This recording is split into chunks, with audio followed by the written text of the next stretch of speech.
Buenísimas mañanas del día de Navidad. Que el Cristo interior salude, bendice a tu Cristo interior y el de todas las personas que se van a conectar cualquier día, hoy, mañana, y las que queriendo conectarse. Hoy es martes 24 de diciembre de 2013, se acabó el año, estamos en Navidad. Programa número 658. Gracias por sus correos, gracias por lo que ellos dicen, gracias por sus buenos deseos con relación a mi bienestar. El espíritu de sabiduría descienda sobre nosotros todos y nos ilumine a mí para decir lo que debo decir, a ustedes para entenderlo. Este es como una especie de especial de Navidad, porque hay unos datos que ustedes desconocen y que a mí me encanta divulgar, que son la realidad. Esto sí se pueden consultar en libros. Fecha de nacimiento de Jesús.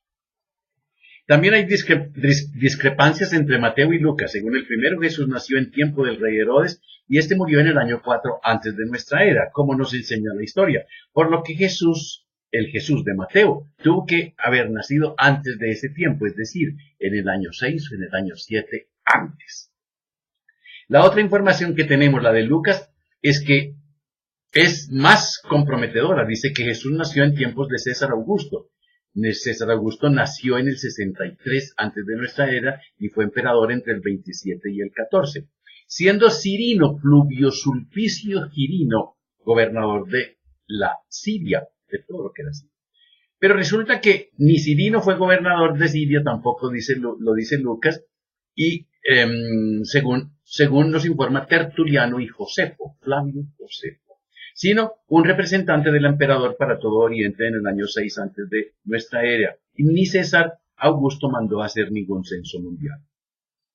Hay discrepancias infinitamente grandes, garrafales en los dos evangelios.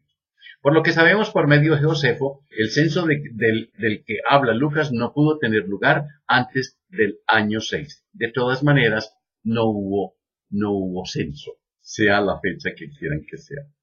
Otros hechos, Mateo y Lucas, no solo no se ponen de acuerdo en quiénes fueron los antepasados de Jesús y en la fecha de su nacimiento, sino que tampoco concuerdan en la mayoría de los otros hechos, como lo vimos en el programa de ayer, las 3 generaciones de las cuales ellos hablan, 14 individuos cada una, no coinciden. En Mateo, el ángel del Señor anuncia a José que María ha infantado un niño, palabra que no la conozco, pero me gusta. María ha infantado un niño. En la anunciación a María de Lucas se especifica que el ángel es Gabriel. Lucas es más explícito que el ángel es Gabriel, y que esta anunciación se produce antes de la concepción. A pesar de quedar encinta, María no dijo una palabra a José, y además, no se entera hasta que ha tenido el niño. Recuerden que en ese tiempo no se sabía qué producía la ampliación del abdomen, no se sabía por qué, y luego venía el parto.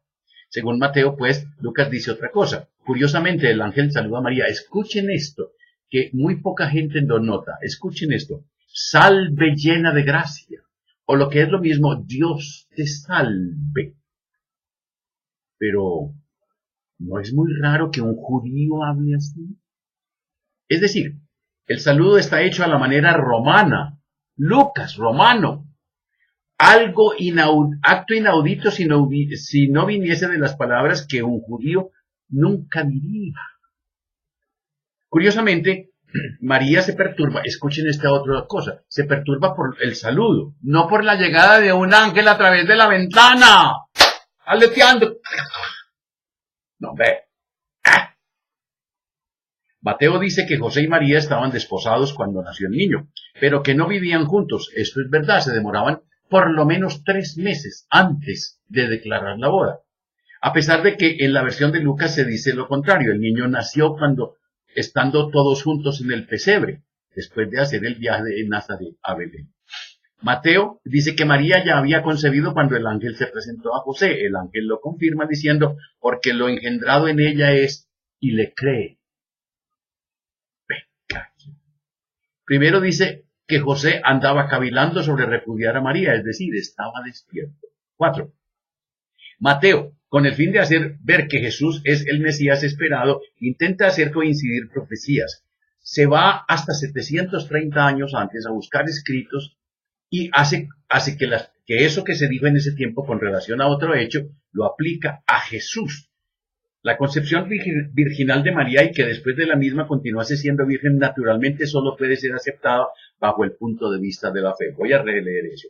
La concepción virginal de María y que después de la misma continuase siendo virgen, naturalmente solo puede ser aceptada bajo el punto de vista místico-religioso, la fe.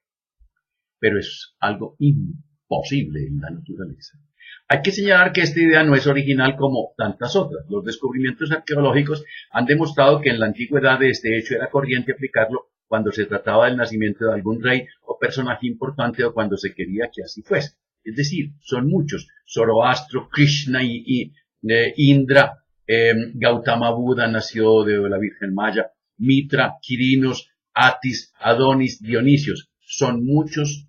Y si tomamos la mitología granadina, también hay quienes Quetzalcóatl nacieran de virgen. México.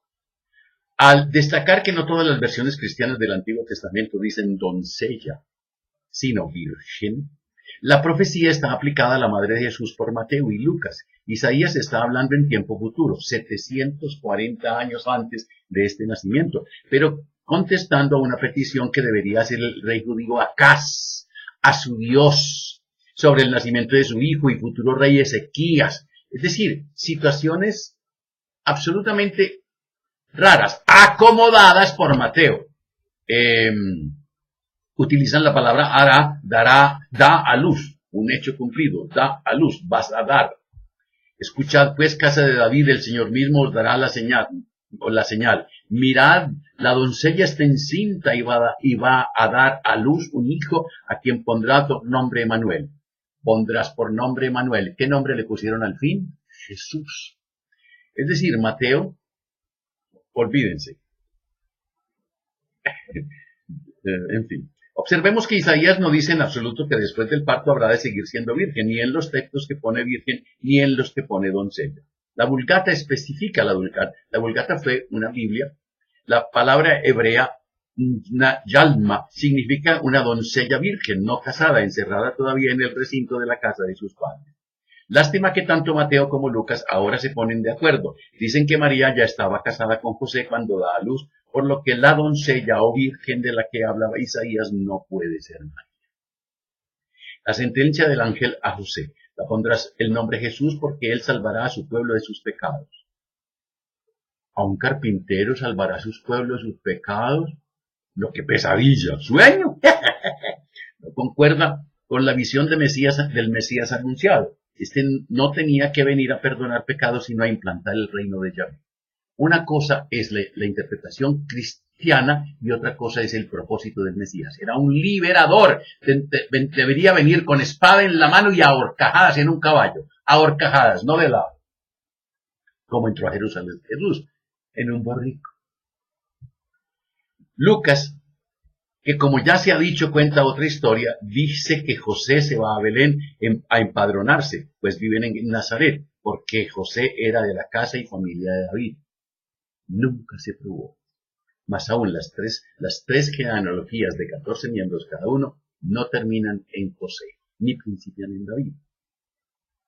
Las palabras de Lucas por las palabras de Lucas no es creíble que Jesús naciese el 25 de diciembre, tradición aceptada por diversas iglesias y que está tomada al igual que otros datos que indican que a continuación del mito del dios Mitra, no parece sensato que los pastores pasasen la noche al aire libre en nieve. Nunca, en el frío de la nieve, nunca. En efecto, según la leyenda muy anterior a Jesús, el dios persa Mitra, asimilado por las religiones romanas y llegando a ser uno de los más importantes dentro del Imperio Romano, había nacido un 25 de diciembre, solsticio de invierno, en una gruta y otros diversos acontecimientos maravillosos. El Hijo de Dios Supremo, Aura Mazda y una Virgen mortal vino al mundo a salvar a la humanidad, siendo sacrificado por ella, resucitado, bajando a los infiernos y anunciando que volvería. No se puede negar que en Nicea Constantino acabó rematando el trabajo, es decir, en el año 325 en el concilio de Nicea Constantino hizo que todas estas figuras que aparecían con sus correspondientes historias fueran amalgamadas en una nueva Jesús. Hacer ver de nuevo a los hechos extraordinarios que se narran no son originales y no solo se puede encontrar en la leyenda de Mitríades, Julio César, Buda, Krishna, Lao Tse, Rómulo y Remo nacieron en forma extraordinaria o sus nacimientos fueron envueltos también en portentos. Mateo dice que con el nacimiento de Jesús en Belén se cumple la profecía de Miqueas, según la cual el Mesías tiene que nacer en esa población de Judá. ¿El Mesías? ¿Quién dijo? ¿Quién lo autonombró? Perdón, ¿quién lo nombró? Sin embargo, leyendo el contexto de lo que dijo Miqueas, vemos fácil, pero tú, Belén Efratá, nada que ver con Belén de Judea, aunque eres pequeña entre todos los clanes, de ti me ha de salir el que ha de dominar en Israel. Ellos vivirán seguros porque entonces se extenderá su poder hasta los confines de la tierra. Miqueas, 480 años antes. Es decir, la llegada de ese Mesías implicaba necesariamente el dominio y poderío de Israel y su bienestar extendido entonces, no después su poder por todo el orbe, pero ¿cuándo dominó Jesús en Israel? ¿Cuándo? Nunca. ¿Cuándo sus seguidores? Nunca. Mejor dicho, no lo conocieron. No, Jesús no era conocida para nadie. ¿Cuándo extendió Jesús su poder hasta los confines de la tierra? ¿Cuándo sus seguidores vivieron seguros los israelitas en tiempos de Jesús o estuvieron dominados por los romanos? ¿Y hoy están libres? Son prisioneros de sí mismos. ¿Por qué no va Herodes a ver al niño una vez sabe dónde ha nacido y en su lugar deja que vayan los magos? Eran pueblos muy pequeños, no había sino que todo el mundo en pueblo pequeño se conoce. Herodes les dijo, vayan a Belén. ¿Por qué no fue él? En fin, ¿a santo de qué unos magos de Oriente van a adorar al rey de los judíos? Pero la tradición según la cual los magos se postran ante Jesús en un pesebre es errónea según la Escritura. Asimismo, todos los belenes están mal montados. Es en Lucas donde se habla de un pesebre y ahí no se dice nada de ningún mago, mientras que el que habla de magos, que no de reyes, es Mateo, y este hace que adoren al niño en una casa. Comprobado pues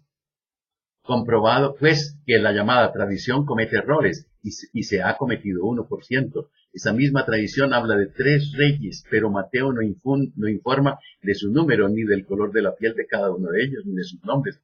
Y si esa tradición se ha inventado cosas una vez, tradición será.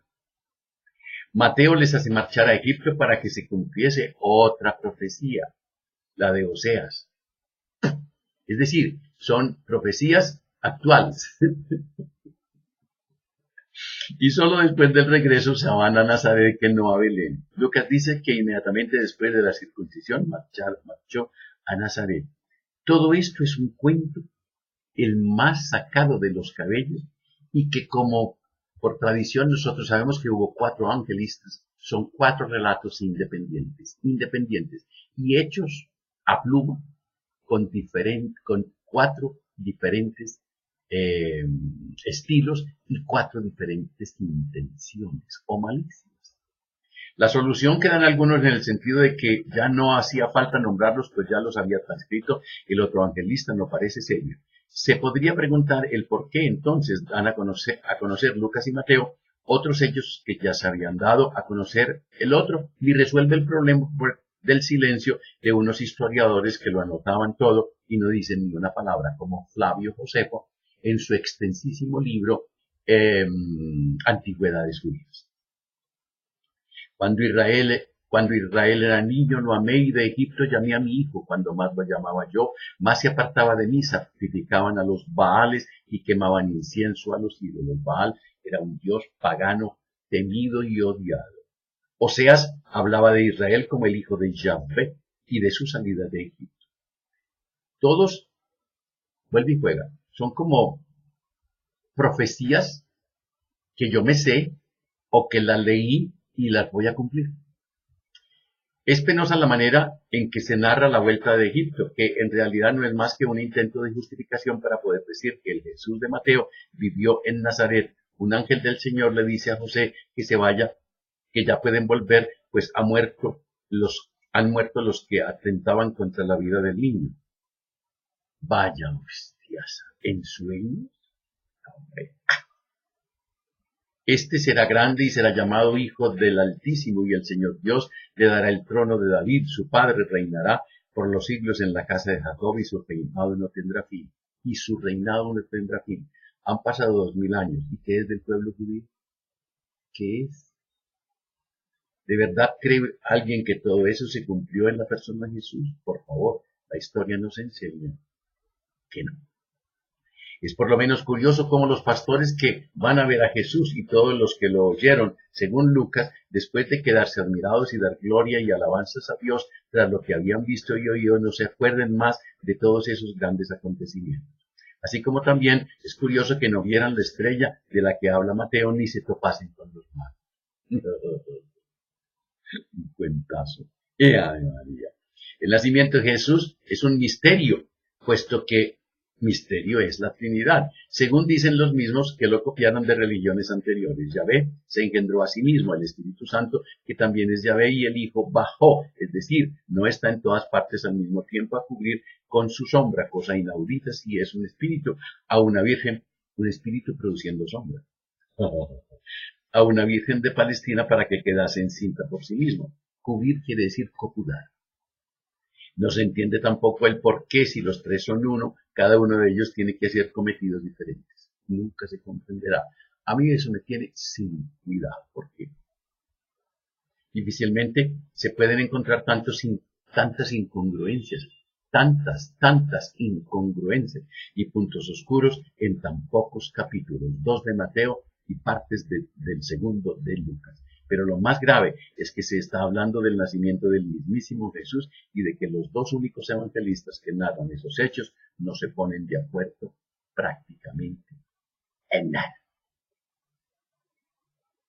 El que cree, cree. El que cree no sabe, el que sabe, no cree. ¿Vivió Jesús de Nazaret? ¿Vivió como lo narra la Biblia? ¿Quién dudaría de la historicidad de Jesús de Nazaret? Contamos los años en antes y después de Cristo. Tantas personas creen que existió de la misma manera que un héroe de la independencia, del que se conmemoran las fechas de su nacimiento y su muerte. Sin embargo, sería prudente preguntarnos, ¿qué evidencias hay sobre la existencia de Jesús de Nazaret? Si revisamos detalladamente, tendríamos que decir que no tenemos absolutamente ninguna prueba confiable de fuentes seculares, las no religiosas, que Jesús haya vivido por lo menos en la forma descrita en la Biblia. Esta respuesta elevará más de un par de cejas, a la vez que nuestros amigos católicos y protestantes nos dirán que la existencia de Jesús es indiscutible. Sin embargo, y después del punto de vista histórico, cabe mencionar que el sistema antes y después de Cristo se diseñó y propuso en el siglo VI y solo se aceptó de manera general en Europa hasta el siglo XI, después del Tercer Concilio de Trento. Nuestro sistema de contar los años de antes de Cristo y después de Cristo lo debemos al monje Dionisio el Exiguo, de quien ya he hablado varias veces. En el siglo VI, por orden del Papa Juan I, elaboró una cronología fijando el nacimiento de Jesús en el año 753 ad urbe condita. Ad urbe condita quiere decir después de la fundación de Roma. ¿Quiénes fundaron a Roma? Rómulo y Remo y una loba. En el año primero de la era de Cristo fue fijado por Dionisio el 1 de enero. Cosa estúpida. En tiempos más recientes los historiadores prefieren utilizar las siglas antes de la era común y después de la era común, para no ir a molestar a nadie que no sea cristiano. Muchos investigadores han llegado a la conclusión de que Jesús, el Jesús que conocemos por el Nuevo Testamento, resultó de una creación mitológica del siglo I. Los investigadores han aplicado el principio de evidencia negativa para llegar a tales conclusiones. ¿Cómo se manifiesta el principio de evidencia negativa? Primero, si todas las pruebas o evidencias que corroboraron una proposición son de poca confianza. Segundo, no existe ninguna evidencia comprobando la proposición, cuando ésta debería estar presente si la proposición fuese verdadera. Y tercero, si se ha realizado una búsqueda minuciosa y exhaustiva tras las evidencias corroborativas en el lugar apropiado. Es decir, ni arquitectónica, ni filológica, lengua, ni ¿cómo es? No hay nada en ninguna evidencia, ni del nacimiento, ni de 30 años, ni, mejor dicho, de los judíos no hay nada antes de la conquista de Jerusalén por los romanos. Pero esto no hay nada. Josefo era un político escritor. Josefo era un político escritor. Él en sus libros, Antigüedades, escribió dos párrafos. No obstante, solo escribió 2 párrafos sobre Jesús. Uno de esos notoriamente una interpolación y el otro altamente sospechoso. Los eruditos y filólogos y también los que estudian los manuscritos, recuerden que todo era manuscrito, encuentran que la inclusión de que vivió un hombre sabio y muy bueno en tiempos de Pilato, así dice ese párrafo, es una interpolación, es decir, alguien en un escrito, como todo se hacía a mano, incluya esto aquí y siga. Entonces puso ese párrafo y siguió. Este hecho es bastante curioso, ya que la Biblia dice que Jesús fue un fenómeno de masas. Jesús fue un fenómeno de masas y que tuvo repercusiones en los eventos sociales de Oriente. Recuerden que no había celulares, que no estaba RCN, que no había nada. El colombiano no existía, que no lo había ni... En fin, no se me dañado. No me acuerdo. Esto es como si escuchen este ejemplo, me parece encantador. Es como si dentro de unos 2000 años los historiadores solo encontraran en los textos de historia de Sudáfrica y los diarios del siglo XX 2 breves pasajes, 2 breves párrafos de menos de 6 renglones cada uno sobre la existencia de un tal Nelson Mandela. ¿Cómo les quedó? Al cuestionar a los creyentes sobre esto, ellos responden que se basan en sus sensaciones interiores y es muy probable que tras enseñarles las incongruencias históricas de sus creencias, ellos respondieran, esto lo creo porque siento a Cristo en mi corazón. Como dicen las mujeres, ustedes tienen el fondo de mi alma. Cada quien lo siente donde le da la gana. Esto lo creo porque siento a Cristo en mi corazón. O tú no puedes entender esto porque no has tenido esta experiencia de vida. O debes saber que Cristo cambió mi vida y eso es suficiente para que yo lo crea. Eso lo dice este que estuvo con asesinos 149. Cristo cambió mi vida. Qué raro. Sin embargo, estas razones son poco confiables ya que las personas de todos los credos siempre han tenido sensaciones interiores, sea cual fuere la creencia que promulguen. Los cristianos nos dicen que ellos siguen a Jesús, pero es diferente ser seguidor de alguien a quien se puede ver y escuchar de primera mano que seguir a unos religiosos que interpretan y predican esos textos escritos por unos fulanos que escucharon hablar de un tal Jesús de Nazaret. Todo lo de la religión es de oídas. En el siglo I había la costumbre de escribir algo y atribuirlo a otra persona. Se llaman aquí dice, otra persona, tal vez en su mentor filosófico. Esta actividad se conoce como la pseudoepigrafía. Los que estudiaban con Orígenes, los que estudiaban con los sabios del momento, Flavio Josefo, escribían la obra y la firmaban Flavio Josefo. Pseudoepigrafía. Los investigadores, al aplicar ciertas técnicas para determinar quién está hablando, cuál es su mensaje, el cuándo y el por qué, han concluido que los escritos más antiguos de los primeros cristianos son las cartas de San Pablo, que a los Corintios.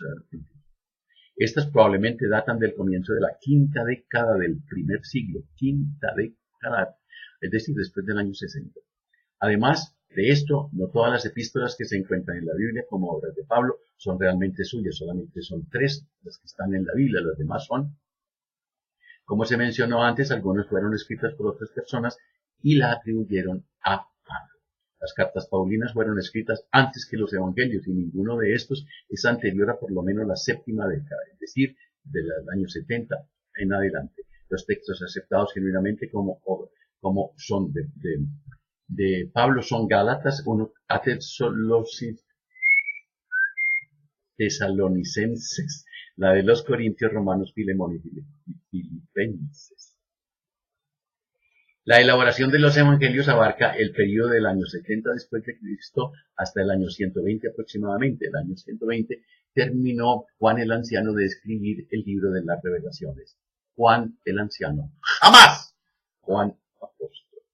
Empero es necesario mencionar que los evangelios fueron escritos después de la destrucción del templo de Jesús en el año 70 por orden del emperador Tito, dando fin a la rebelión judía contra el imperio romano.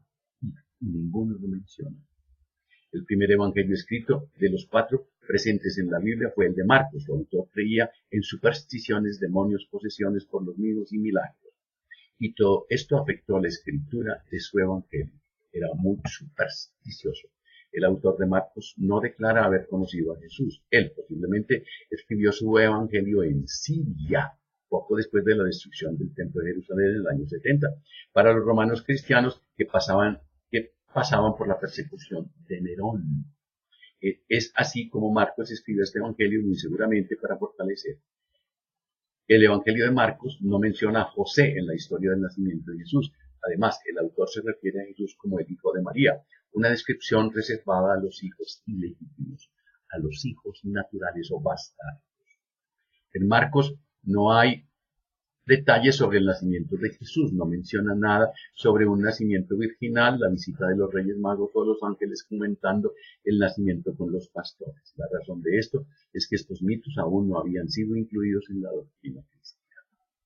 El segundo evangelio fue el de Mateo. El autor de Mateo estaba empeñado en mostrar a los hebreos que Jesús era el Mesías prometido. Cuando el autor de Mateo escribió su evangelio, tenía a su disposición la traducción griega del Antiguo Testamento conocida como la Septuaginta, o de los 70, recopilación de los escritos sagrados de los hebreos por de Ptolomeo II Filadelfo, rey de Egipto, por allá por el año 250 antes de nuestra era, quien convocó a los 72 sabios, 6 por tribu, que escribieran la ley que debieran observar los judíos en el exilio.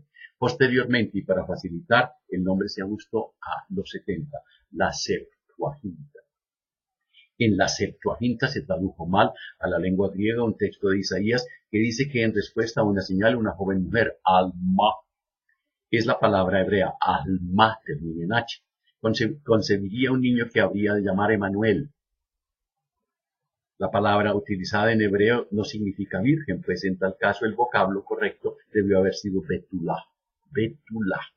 Y esta palabra fue traducida al griego como partenos. ¿Qué significa virgen? Es decir, Betulá fue traducida al griego como partenos, virgen. Así ocurrió en cambio un cambio importante de significado y el autor Mateo terminó afirmando que María era virgen cuando concibió a Jesús, cuando concibió y parió a Jesús. Para probar que Jesús era el Mesías, el autor de Mateo omite detalles de la genealogía de Jesús a fin de mostrar conjuntos de 7 generaciones desde Abraham la puerta, el apellido, a David, de David hasta el exilio y del exilio hasta Jesús. Es decir, toda una retaíla de nombres. Pueden consultarla. En Mateo se menciona a Jesús como descendiente del rey David por parte de su hijo Salomón, mientras que en Lucas se afirma que Jesús proviene del rey David, pero por parte de su hijo Natán.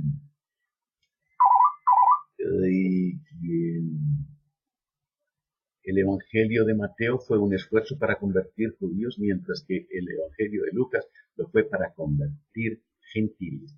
El último de los 4 evangelios es el de Juan. Este evangelio fue escrito a comienzos del siglo II y en este Jesús se muestra totalmente opuesto a los judíos. Como vemos, cada evangelio fue escrito recogiendo información de segunda vía o de tercera mano, después de haberse incorporado mucha mitología.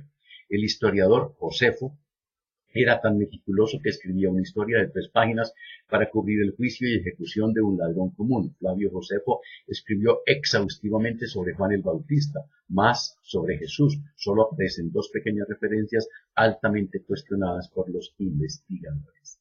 Las 2 referencias de Josefo sobre Jesús son cuestionables principalmente porque es poco probable que, siendo Josefo un judío, llamase a Jesús Mesías, principalmente cuando él no daba crédito a otros aspirantes a Mesías.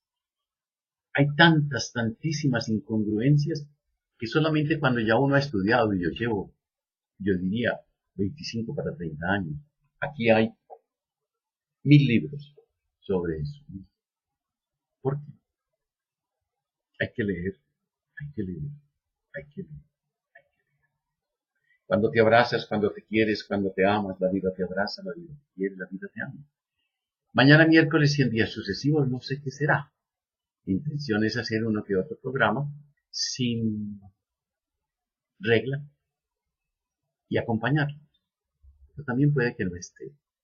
De todas maneras, los llevo en mi corazón. Que sus navidades sean preciosas y que su año nuevo sea de felicidad, de salud, de prosperidad. Muchísimas gracias por acompañarnos.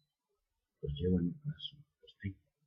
Que la prosperidad, la armonía, la salud y la sabiduría siempre con ustedes y sus familias. Conmigo y mi familia. Al hacer el balance del año, recuerden invocar al espíritu de sabiduría. Balance del año. Lo pueden hacer el 31 a cualquier hora, sentados en su poltrona, en su silla. Hagan el balance y preparen el año 14. Por favor. Invoquen al espíritu de sabiduría. Y no se olviden de perdonar y perdonarse. Perdonar y perdonarse. Me perdono, te amo, gracias. Me perdono, me amo, gracias. Dios mío. Y no se les olvide reír, pero por nada, nada, nada, nada, nada